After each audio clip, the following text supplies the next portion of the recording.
This is a guest essay written by Elise Wien, just another Jewish New Yorker who moved to Los Angeles and complains about the lack of bagels.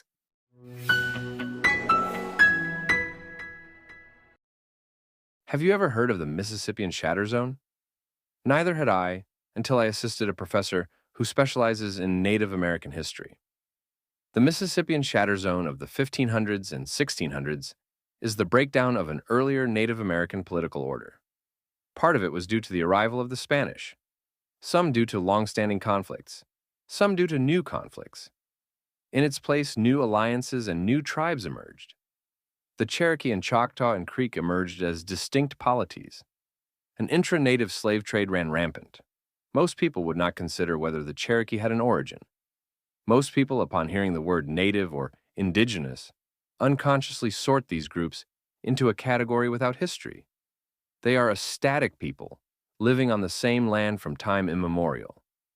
There is no history, at least, not until the Europeans arrived in what become the United States. The United Nations working definition of indigenous is one which tacitly affirms the notion that people living prior to European contact have simply always existed where they live, static and unchanging.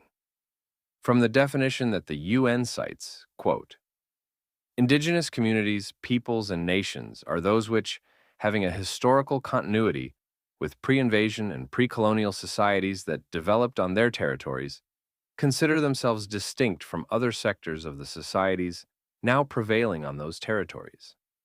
They are determined to preserve, develop, and transmit to future generations their ancestral territories. End quote. The UN and others mired in far-left ideology who consider themselves indigenous activists fixate on the concept of ancestral land.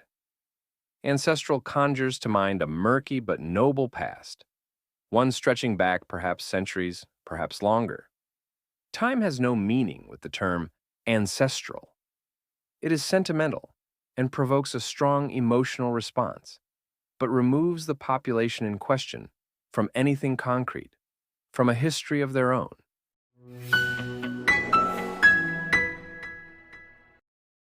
Much of the political left today sees those they deem indigenous as ahistorical.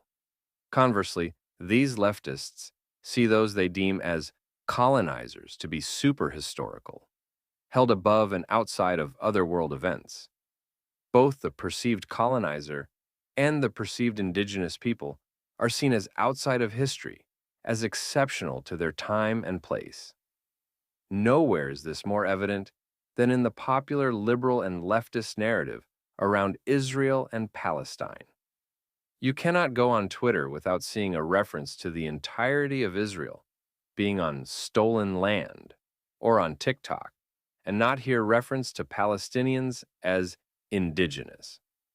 Such language is even common in academia, or at least in departmental graduate programs, such as the one that I was in. Meanwhile, what of Jews? The history of Jewish immigration into pre-state Israel is super-historical.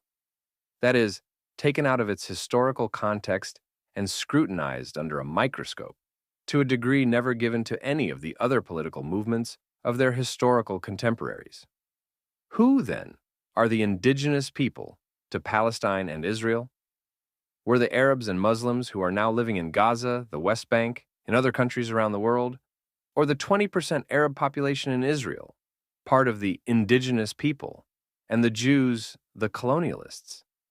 The former population existing in the region from time immemorial, the Jews emerging as agents of European colonialism to steal the land?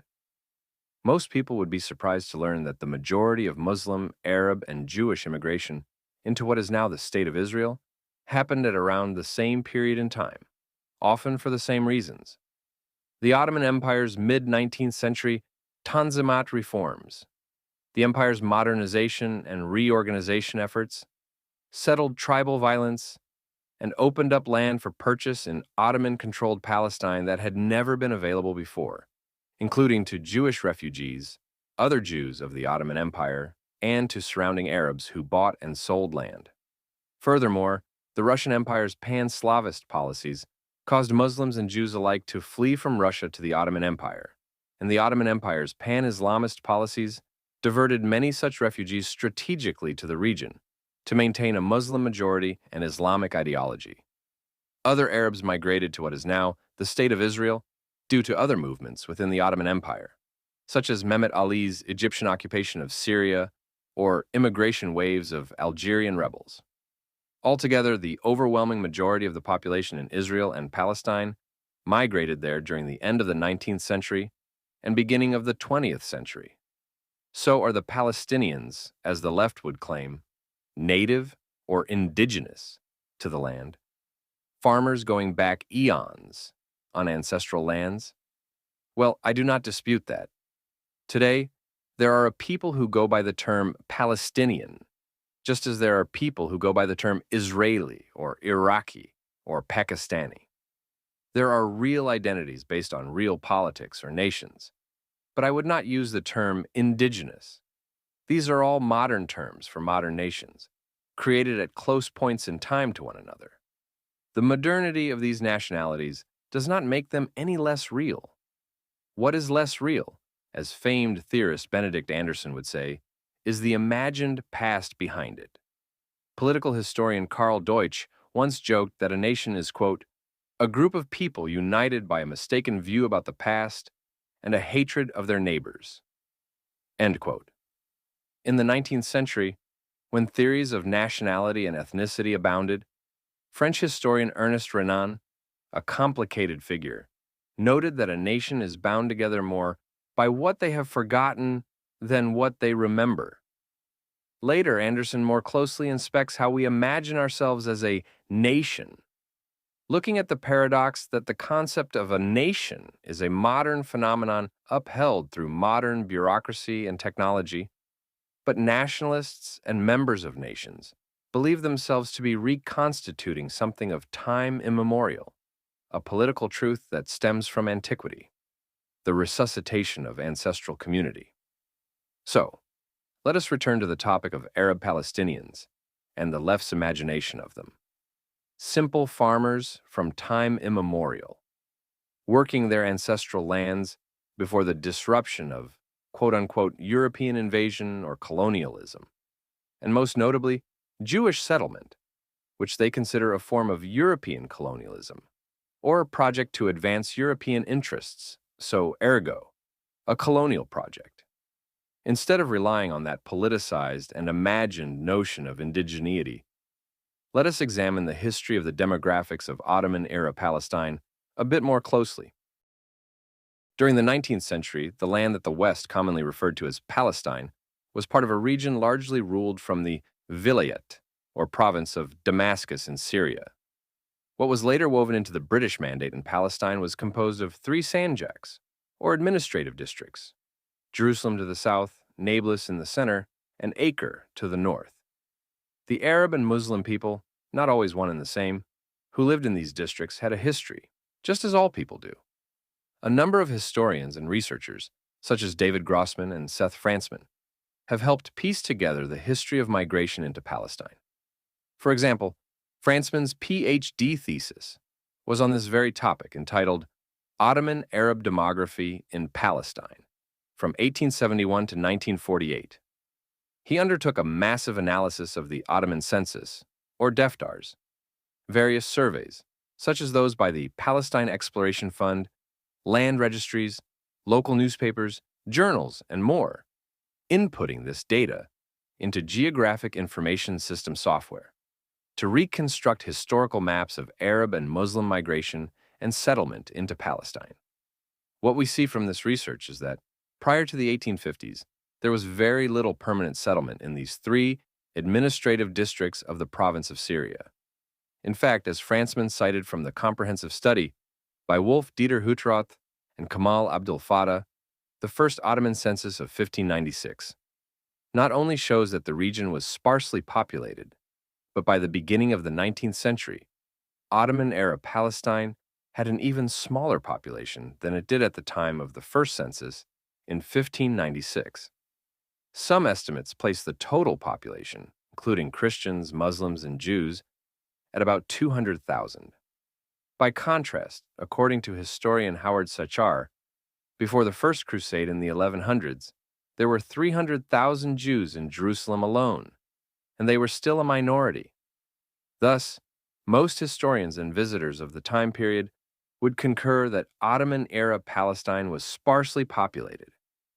In the beginning of the 19th century, of the sparse population in Palestine, there was frequent fighting. While to the present-day observer, we might say all are Arab or even Palestinian, that was not how one would have viewed themselves then.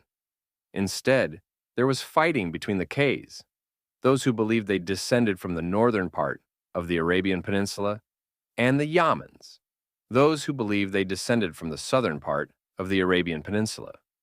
More importantly, there were the Bedouins, who were often considered the quote-unquote real Arabs, a nomadic people who, at the time, were the source of much violence, raising farms, robbing travelers, and so forth. Very little development occurred in the region, in part due to the Bedouin violence, let alone the other ethnic feuds and the lack of arable land. Of course, all three of these populations would also have a history of immigration from the Arabian Peninsula. Are the groups above those that the left today would call indigenous? It is difficult to say, as their numbers were few and they were soon massively outnumbered by new Arab, Muslim, Christian, and Jewish migration to the region in the latter half of the 19th century.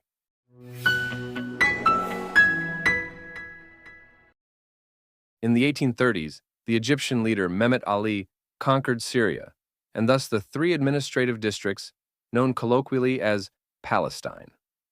The Egyptians had roughly a decade-long rule there before being driven back out by Ottoman armies. Despite the Egyptian military retreating in 1841, Seth Frantzman reported that 20,000 Egyptians stayed in Ottoman-era Palestine, penniless and available as cheap farm labor, constituting, quote, the largest migration that the country had known during the 19th century. The Egyptian settlers who remained were largely regarded by those around them as squatters, living on land without having rented or purchased it, or having had it bequeathed through familial or tribal procedures. Moreover, Egyptian migrants, now back under Ottoman rule, settled on land that, as Frantzman cited, quote, had been reported to Moses Montefiore in 1839 as available for purchase, a later source of conflict in the region. Moses Montefiore was one of the original Western Jewish European investors after Napoleon's emancipation of French Jews, who aided Jewish refugees by purchasing land in Ottoman-era Palestine. Meanwhile, Muslim migration into Ottoman-era Palestine and the resultant demography fundamentally shifted due to the mid-century Tanzimat reforms. These were a series of Ottoman administrative reforms from the late 1830s to the 1870s that were meant to modernize and reorganize the empire. Part of the Tanzimat laws included land purchase and taxation reform, as well as the nominal guarantee of religious and ethnic equality. The Ottoman Empire had long been in decline due to a combination of its own failings and a series of wars. For example, the Ottoman ulama, the Muslim religious class, had not allowed in the printing press until the mid-1700s, supposedly out of fear for its impact on the Quran, but quite possibly to protect their own jobs as scribes. The once fierce Ottoman military and system of social mobility was overrun by nepotism. The means by which the administration received taxes was prone to corruption. The Sultan collected taxes via tax farmers, who could take money from nearby people, give a fixed amount to the Sultan, and keep the rest. This system lent itself to corruption, and many farmers left the countryside to avoid the tax farmers. As a result, agricultural taxes heavily declined. The Ottomans were constantly embarking on the defense from religious or ethnic wars at their borders, first losing Hungary to the Austrian Empire at the beginning of the 18th century, and later fighting with Russia, which wanted certain land and water rights, as well as control over their co-religionists and linguistic kin. After the end of the Crimean War in 1856, the Ottoman Empire was deeply in debt to France and Britain for their aid to the Ottomans against Russia. Moreover, throughout the empire, non-Muslims such as Christians and Jews did not have the same legal and political rights as the Muslim population. though they did enjoy autonomy. Under the Tanzimat reforms, all such restrictions were lifted, and equality was legislated, if not always enforced or respected. The Sultan wished to refill the empire's dwindling treasury with taxes on agriculture, a sector of taxation that had lapsed due to both corrupt tax farmers and violence in the countryside. Thus, the Ottomans took a hardline stance against Bedouin violence, paving the way for people to settle in land that had previously been seen as too dangerous to enter. Land registries were now systematized, having the effect of ending familial or tribal methods of passing on land that was by nature exclusionary to non-Muslims, but that also had the effect of allowing Arabs in more urban centers to purchase land and sell it to others, such as Jews, as well as to other Arab immigrants. This also encouraged more Bedouins to settle as well, and changed the nature of seasonal work to more permanent residences. Additionally, beginning in the 1850s, a number of Algerians who were followers of a rebel leader against France began settling in Palestine. The Algerian settlers came in immigration waves through the mid-19th century and until the 1920s. Many of those Algerians stayed, but many also sold their land to incoming Jewish immigrants. The demographics of the Ottoman Empire, and in specific the Levant, changed dramatically in response to the rise of a new ideological phenomenon, pan-nationalism, particularly pan-Islamism and pan-Slavism. Under Abdulhamid II, the Ottomans took a keen interest in maintaining a Muslim majority in Palestine in response to Jewish immigration, and resettled Muslim immigrants in and around the region to make sure Islam remained the ideological basis of the area and the majority throughout the region. The Sultan shied away from resettling Russian Muslim refugees into Jerusalem or Mount Lebanon for fear that those regions' large Christian populations would cause violence and that Europeans would intervene. Unlike Abdulhamid II's resettlement of Russian Caucasian Muslim refugees into Palestine, he tried to stymie Jewish immigration, even though the Jews were fleeing from the very same government and ideology as their Muslim compatriots. Abdulhamid II also implemented quotas on Russian Jewish refugee land purchases in Palestine and rebuffed the many attempts of French and British Jewish philanthropists who attempted to buy land for their impoverished and persecuted Russian co-religionists. He remained a fervent supporter of pan-Islamism, issuing decrees that the Ottoman Empire was to be considered a caliphate and to be ruled by Islamic principle, ultimately resettling Muslim refugees into various regions, regardless of their underlying culture or ethnic background, which led to ethnic conflict. But in Abdulhamid II's mind, that conflict was irrelevant. What mattered was a new conception of the state as one of Islam, not one of distinct nationalities and ethnicities that happened to practice the same religion. Pan-Islamism was a deeply modern phenomenon, a phenomenon that followed a similar historical trajectory to similar reactionary movements across Europe and Russia. Contrary to much of the contemporary political propaganda that Jews were gone for 2,000 years and then think they could return, there was already an active and old Jewish community in Ottoman-era Syria and Palestine, let alone throughout the rest of the Ottoman Empire. Jewish communities were strong in Jerusalem, Tzfat, Tiberias, and other regions along the Galilee. Over time, the Jewish population in Palestine had waxed and waned. The Jewish heyday was prior to the Roman Empire's expulsion, massacre, and enslavement of around 600,000 Jews from what was then Judea in the year 70 AD. However, the Jewish population regrew in the region to the point that, as stated earlier, there were 300,000 Jews living in Jerusalem alone up until about 1100 AD, when the First Crusade massacred the Jewish population, with only around 5,000 Jewish families remaining after the Crusaders' religious massacres. The Jewish population grew again, in part as an unfortunate side effect of the Spanish and Portuguese Inquisitions, and also simply due to trade and other quotidian reasons for migration. In the 15th and 16th centuries, tens of thousands of Jews immigrated back into Palestine and Jerusalem. There was even a brief period of Jewish political sovereignty in Tiberias. At times, Jews were once again majorities in cities such as Tzfat and Tiberias, and the Galilee towns became major centers of Jewish intellectual and spiritual life.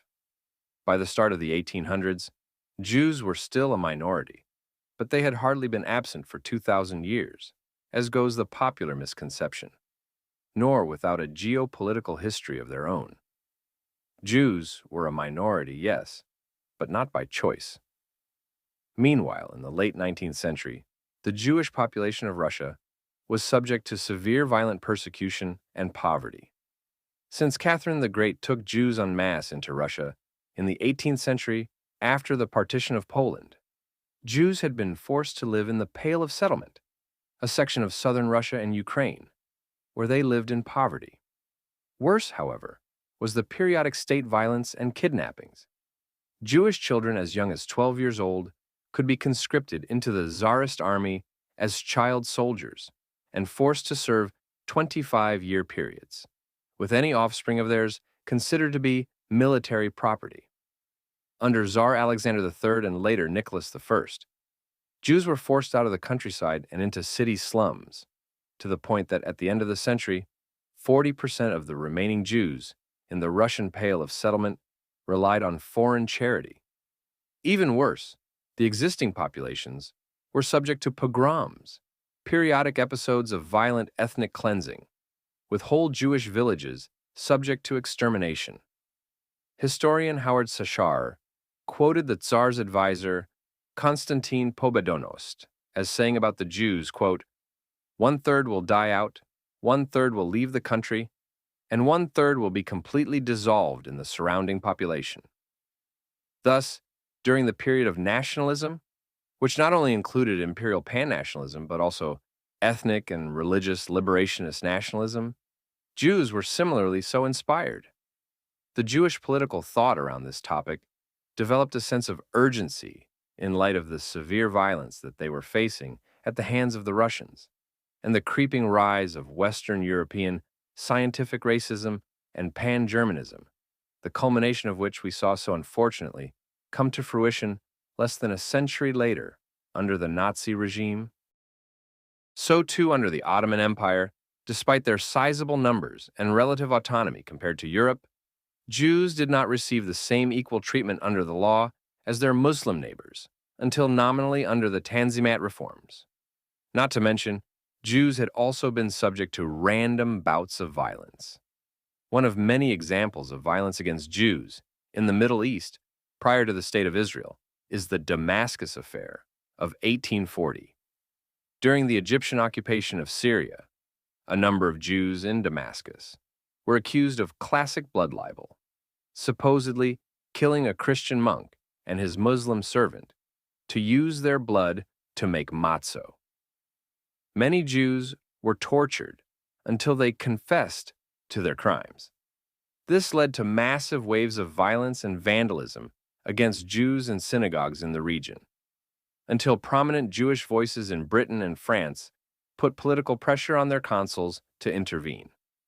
This event even called to attention American Jews, 15,000 of whom petitioned President Martin Van Buren to protest the treatment of Jews in the Levant.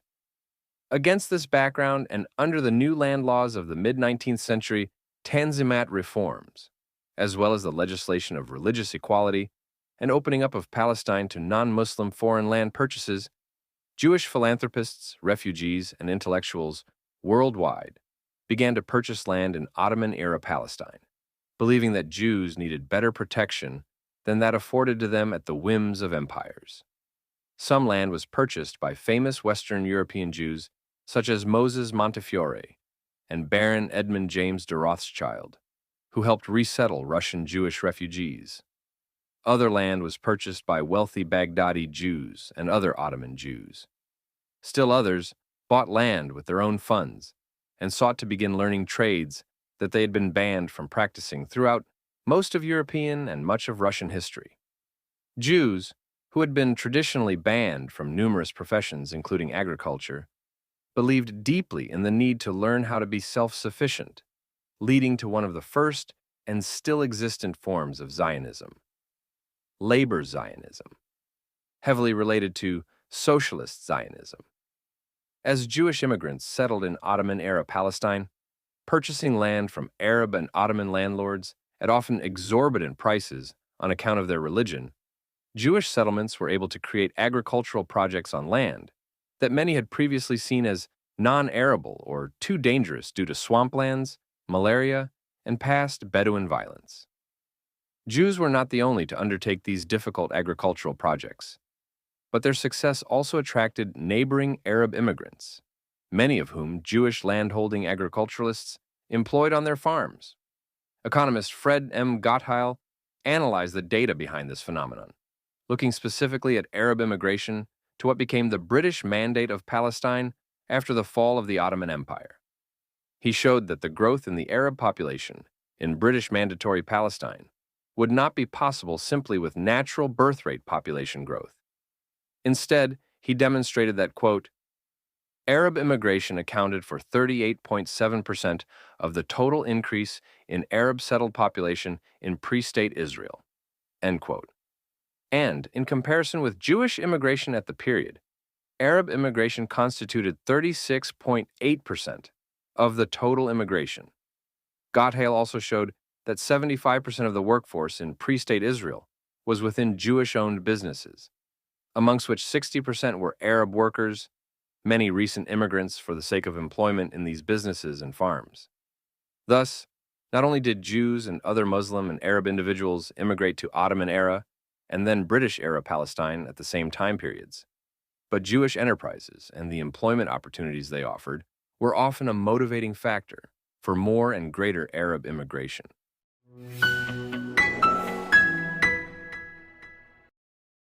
There is perhaps no better example of the political left's treatment of Jewish history as superhistorical, and the region's Muslim inhabitants as ahistorical, than the differential treatment they give to the historical creation of Israel and the historical creation of other nation-states, stemming from the same issues of the same time period within the same fallen empire, including Bulgaria, Greece, Italy, Serbia, Montenegro, and Romania.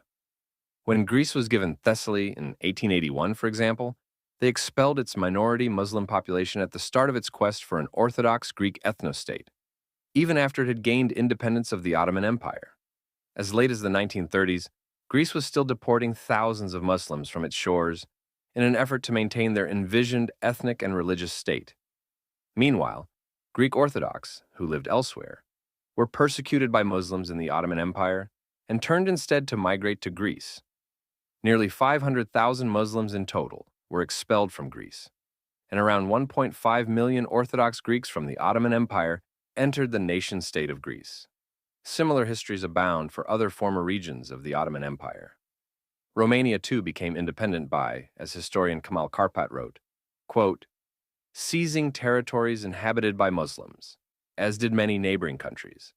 And this is to say nothing of the rise of pan-Arabism alongside pan-Islamism and the expulsion of ethnic and religious minorities from Arab-controlled regions, such as the massacre and expulsion of Jews in Iraq in the early 1940s that is known as the Farhud, and their subsequent relocation into Israel. In fact, Israel today is majority Mizrahi, meaning Jews of Middle Eastern and North African origin, precisely due to mass expulsions of Jews from neighboring regions under pan-Arab and pan-Islamic ideology. Thus, the claim that the conflict of Israel and Palestine can be reduced to a narrative of the foreign colonists expelling the indigenous natives is not only false, it also perpetrates a dehumanization of each side of the conflict, subjecting those who are now called Palestinians and those now called Israeli to a place outside of history. Much like Benedict Anderson's paradox of nationalism, the political left imagines a homogeneous Arab-Palestinian antiquity that is, in fact, a product of modernity, that of the rise of nationalism and pan-nationalisms of the late 19th century. As a matter of fact, the leftist concept of indigeneity is an erasure of history that would fully align with the pan-Islamic goals of Sultan Abdul Hamid II. It erases the unique histories of the Muslim cultures and people who settled in Palestine and Israel, and view them only through the lens of Islam, and more so, as having a rightful claim to the land due to their religious commonality. The leftist imagination of pre-state Israel is one in which Jews were the only immigrants into Ottoman-era and then British-era Palestine. Everyone else already lived there. This is patently false, and it is why I have become suspect of the term indigenous. While it can be useful and meaningful, it can also be fetishized and used to dehumanize and dehistoricize multiple groups of people, playing on sentiment to political ends. Indigenous, much like terms such as nation or religion, has become such a cornerstone of the modern imagination of political and social arrangement that few question it. Indigeneity in particular is sacred and taboo. Hopefully, in the fight against our modern incarnation of anti-Semitism, we can lift these taboos and rehumanize this profound episode of Jewish history.